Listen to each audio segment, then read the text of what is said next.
Hi everyone, this is Mindy Eggen for Honeybee Stamps, and in today's video I'm going to be customizing a graduation card and doing some hot foiling and ink blending with the balloon arches. Here's a look at the hot foil plates that I'll be using today. It is the balloon arches and that circle hot foil plate, and I have here some Hammermill cardstock that I will be applying it to. I'm taking the champagne glimmer foil, and I like to place my hot foil plate on top of that and then trim out using my big scissors. That way I'm getting just the right size for each of the foil plates. Now I know everyone does theirs a little differently, but what I like to do is I take my foil and place it shiny side up, and then I take my hot foil plate and place that face down and then hold that in place with this Best Ever craft tapes from Spellbinders. I prefer to do it this way because when I pull my platform out of my Glimmer system, it always shifts really bad. And so this just really helps secure everything in place, and I'm not wasting my foil by having it shift. The circle one I centered on a piece of cardstock that is 4 1/4 by 5 1/2, and I created kind of a little hinge. So I lifted up that hinge, or lifted up that foil plate, placed my glimmer foil so it's shiny side up or pretty side up, and then just put that or flip that back down and held that down with that low tack tape. I trim off any excess with my large scissors, and now I'm bringing in my Glimmer Hot Foil system. So the green light is on, meaning it's nice and hot and ready to go. I take my cardstock and I flip it over so the hot foil plates are touching the platform. And then I put my plates on top. I hit the button and it's going to be blinking, and when it goes to a solid green, that means it's ready to go. So I will pull this platform off of the system and run it through my Platinum 6 die cut machine. You don't need any other plates with this. You just run that platform right through the machine. What I like to do, or a little trick that I do, is I remove my plates, I take the platform, and I literally just flip it over. Now I have to kind of give it a little help if that's kind of, I don't want to say stuck, but kind of suctioned to the platform a little bit.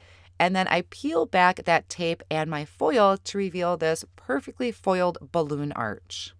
And now I'm ready to do my ink blending. So I'm going to bring in the coordinating stencil for the balloon arches. And there's actually 3 layers to these, and there's 2 sets of balloons on each layer. So you can really have a lot of fun with these. Now for this particular card, I was making a graduation card. I knew immediately I wanted to do a graduation card because these balloon arches just kind of reminded me of school and prom and kind of celebration. And the colors that I needed to use were blue, yellow, and white. Gosh, white. What a hard one when it comes to these balloons. So I was trying to be mindful of where the openings were and really mixing it up. And to give it a little bit of contrast between all the balloons, I did a dark blue and a light blue, which I decided to use Blue Jay ink and Fish Tank ink, and then Sunflower ink from Lawn Fawn. I dug through my entire collection of inks, and these are the colors that I felt matched the school colors the best. So there is one stencil I didn't end up using because I needed to leave some white balloons. I really didn't want to bring in a gray because I thought it would just, there's such a small area, I didn't want to add gray to it. So I just left those areas completely white. Now that my blending is done, I'm going to take the coordinating dies, line them up over those balloon arches. I'm going to hold it down with a low tack tape and then run these through my die cut machine. Now for a sentiment, I'm going to use this congrats that's off of Thinking of You Big Time. I also tinkered around with the big buzzword, but I really love this font. I thought it just really added to that kind of celebratory graduation theme that I wanted. So I'm stamping it on white cardstock using the intense black ink and then using the coordinating die to cut it out. And I really love that Honeybee offers coordinating dies for these larger sentiments. I'm lining up one of the rectangles from Sweet Stacks Rectangles to die cut out my panel that has that circle foiled on it. And now I place that in my Misti, and I'm trying to figure out where to put this smaller sentiment, you did it. I really wanted it under the larger word, but it just didn't quite fit. So I placed it up on top. So it's going to say, you did it, congrats. And I think that either way works really great. So I'm stamping that in that intense black ink once again. And then I'm going to layer the balloons with foam squares to pop them up and give them a little dimension. Then I can just remove the backing of the foam squares and place this towards the bigger balloon arch I'm putting towards the top.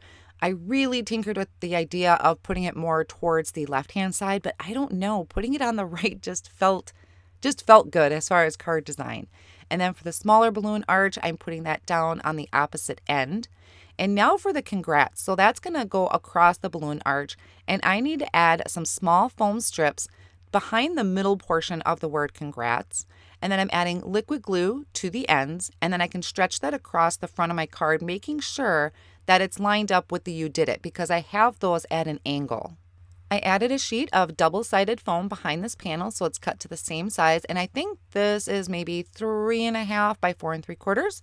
And then I'm adding it to a piece of cardstock. I think this is blue Jay cardstock from Lawn Fawn. It just really matched the color scheme of the school the best. And that finishes up my customized graduation card using the balloon arches. I hope you enjoyed today's video. Thank you so much for watching.